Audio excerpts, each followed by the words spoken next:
Cluster B personality disorders are characterized by dramatic, overly emotional, and unpredictable thoughts and behavior. From Ars Longa Media, this is Cluster B, scientifically informed, expert insights into the 4 Cluster B personality types: antisocial, borderline, narcissistic, and histrionic personality disorder. Here's today's host, Dr. Todd Grande. Hello, this is Dr. Grande. Today's question asks if I can take a look at a case study that would highlight the potential origins of narcissistic personality disorder. I had another similar question to look at a case study about a mother who had NPD. So I think I may have found a way to really address both questions. So in mental health counseling, case studies are used to train clinicians. A case study starts when a counselor asks a client for consent to take the client's story, like in treatment, and turn it into a report, presentation, part of a training, or otherwise to make it public. If consent is granted, the counselor writes up the report, but still changes certain details to prevent identification of the client. The details that are changed are not supposed to change the essence of the clinical aspects. Even in situations when a client says they're not worried about confidentiality, these precautions are usually still taken. So I've seen these case studies presented in a number of settings: educational, training settings, teaching, research settings. The specific case study I will be reviewing today was originally prepared by a mental health clinician acting as a consultant. So this is someone who was hired to consult to a clinician who was treating the client. It's that client that consented to the case study. So as I mentioned before, the details of this case were changed, and all the names have been changed. The reason this case answers both of the questions I mentioned before is because the client in this case, who I will refer to as Thomas, was diagnosed with NPD, and his mother appears to have symptoms of this disorder as well. Interestingly, when this case was originally presented, it was not about NPD, but rather the primary diagnosis in the case, which was antisocial personality disorder. But as you'll see when I talk about this case, I think the diagnosis of antisocial personality disorder may have been wrong. Now, of course, we don't know for sure if the mother had NPD, but as I run through this case study, it becomes clear that something is likely happening in the area of narcissism with the mother as well. 2 other important notes here. First, even though the details that are changed aren't supposed to change the clinical essence, the information came primarily from one person. Again, the person I'll refer to as Thomas. There's no reason to believe that he was not telling the truth, and there was some corroboration for elements of his presentation, but either way, that's just important to note. Second, the case study is longer than what I'm presenting here in this format, so I tried to pick out the elements that I thought were most important in terms of mental health. So this case study of Thomas occurred when Thomas was about 32 years old. This was his first time in counseling treatment. He was being treated by a female counselor who was between the ages of 55 and 65. Thomas came into treatment because he was struggling to keep a job, and a lot of people kept telling him he was arrogant and condescending. He did not think that he was arrogant, but he thought that telling a counselor about how badly other people were treating him may be helpful to him. Thomas's history begins at age 7 because he could not recollect any information before that. This is a little bit unusual.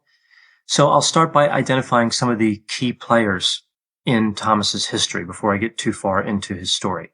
So we see Thomas's mother, who is about 30 years older than him. I will call her Mary. His father, about 35 years older than him. I will call him Fred. Thomas's sister, 11 years older than him. I will call her Stacy. And Thomas's babysitter, a female, who was 1 year younger than him. I will call her Betty. So again, Thomas's story starts at age 7. We see here that his sister Stacy moves out of the house. So Thomas lived in the house with Mary and Fred, and Stacy moves out. She moves in with Mary's parents. She was 18 at the time, and Mary's parents, of course, Stacy's grandparents, lived nearby. So for his entire history that he remembers, he doesn't have a sibling living in the same house. Thomas grew up again in his parents' house. It was a 3-bedroom house. When his sister moved out, he thought he would get her room, but Mary took that room to put her exercise equipment in. So he really had the same room as we see to age 18. Thomas's father, Fred, worked, and his mother, Mary, did not. She stayed at home with him. He reports that his father was largely absent emotionally, but he does not report many negative interactions with him. The vast majority of his interactions were with his mother, Mary. When Thomas was growing up, he was encouraged to spend a lot of time alone in his room. His mother did buy a number of books for him to read, and he did enjoy reading.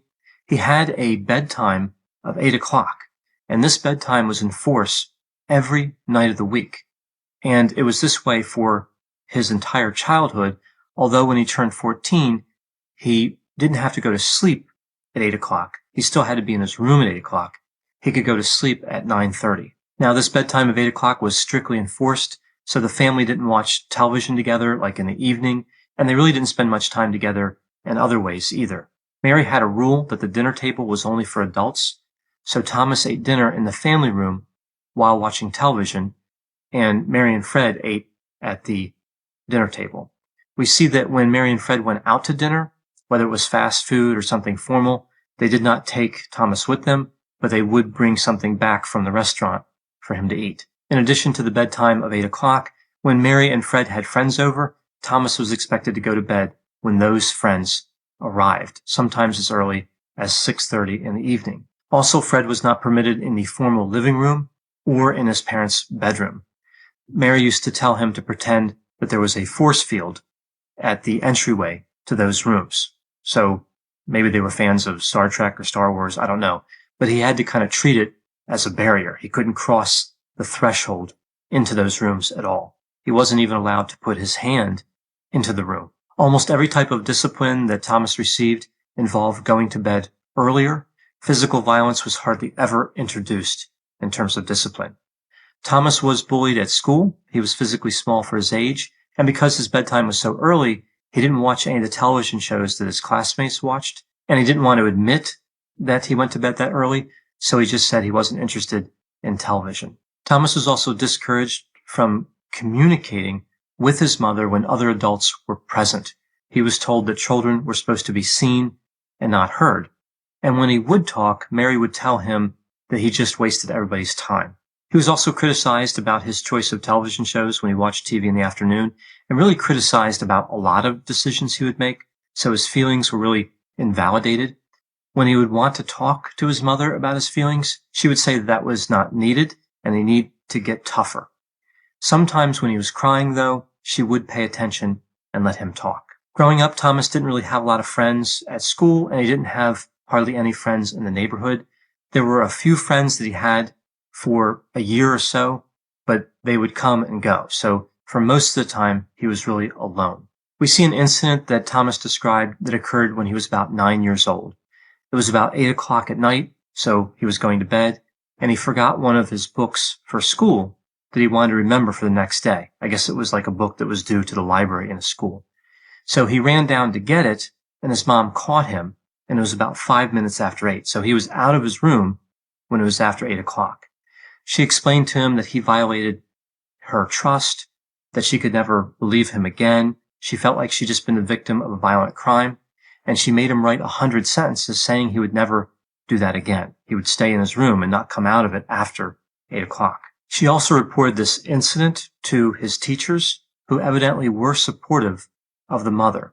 It was at this time she started to refer to him as a little criminal, and we refer back to this incident several hundred times over the next few years. Sometimes when she referred to the incident, she would start crying. We also see in the history several other incidents when Mary and Fred had guests over. If those guests had children of their own, they would spend time in Thomas's room, kind of playing or talking. We see that if Thomas failed to keep those children from interrupting the adults, when the visit was over, Mary would give those kids some of Thomas's toys. She would do this on the walk out to the car at the end of the visit, and she would say that it was Thomas's idea, so the parents and the children would not object to it.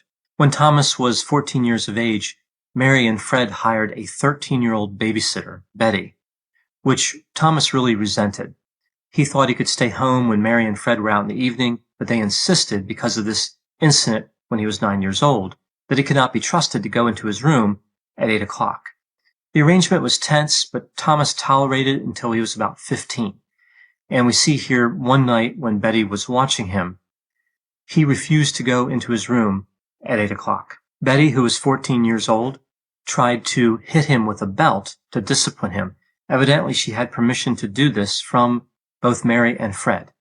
Thomas grabbed the belt out of her hand, and Betty claimed that her hand was injured in that exchange. She called the police, and Thomas was charged and eventually convicted in a plea deal. He was sentenced to just a few months of probation. Evidently, there was a deal offered where he could have avoided a conviction, but his mother insisted that he turn that deal down and plead guilty. Surprisingly, the court accepted this.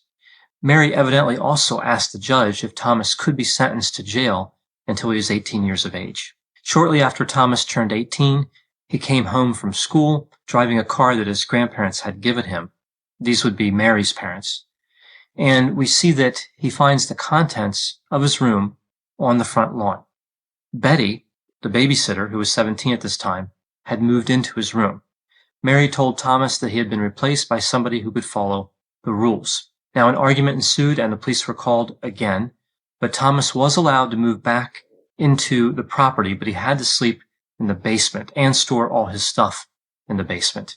This arrangement would be in place for the next 10 years. Because of the criminal record that he received when he was 15, Thomas had trouble getting a job. It was a juvenile record, so sometimes it would show up and sometimes it wouldn't, and sometimes employers would care about it and sometimes they wouldn't. But Thomas got into this habit of confessing to employers that he had a criminal record during the interview. So even if they didn't really care or didn't ask for it, he would tell them because he said he couldn't deal with the anxiety of not knowing if they would find out later on. So maybe they would decide to run a criminal record check later on, they would find out and then fire him. That was his concern.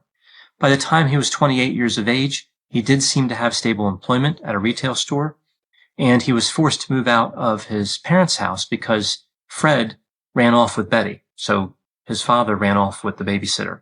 Quite a big age difference between them there. Now, the symptoms at the time of assessment, Thomas reports a lot of anxiety, depression, interpersonal problems. He insists that people do not respect him. They don't recognize him as being great, and he really is great.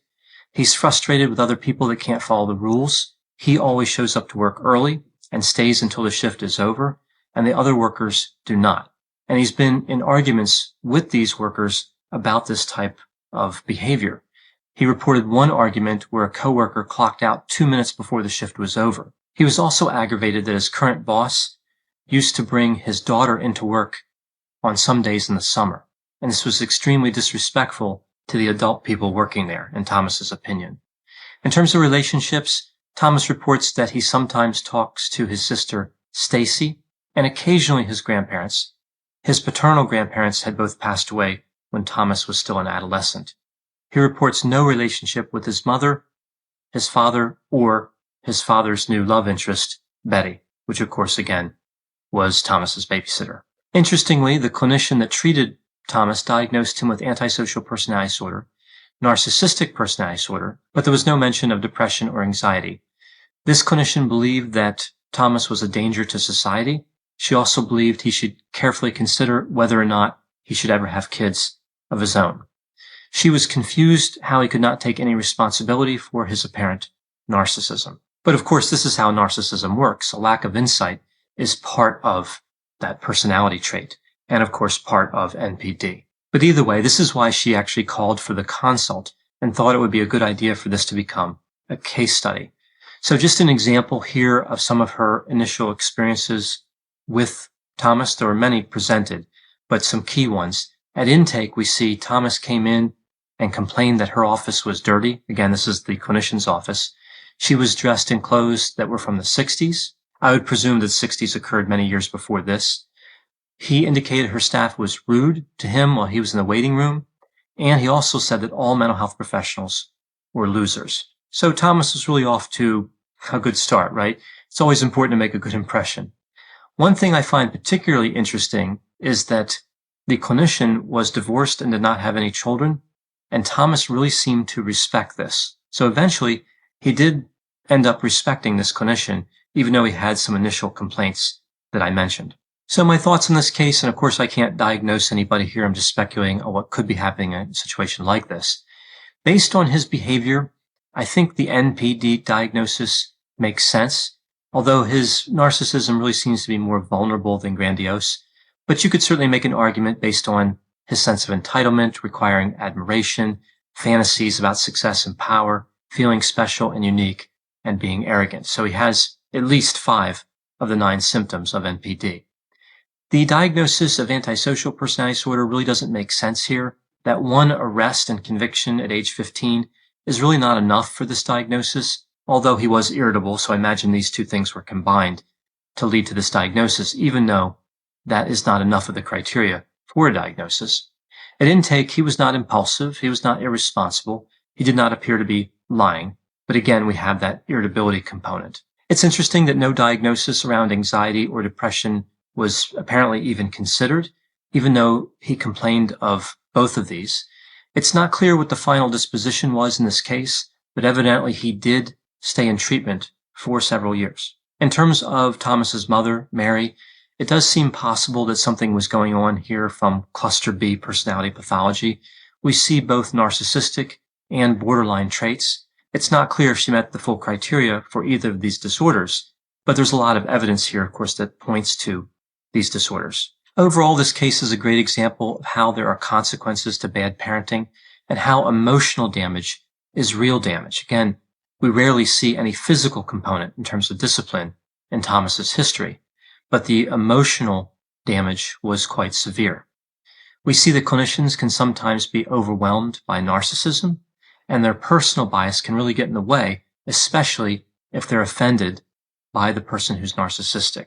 Individuals who are narcissistic, of course, do a lot of damage in our society, but looking at a case like this, we can see maybe where some narcissism comes from and understand that their journeys were also difficult. There's an explanation. There's a reason why people become narcissistic.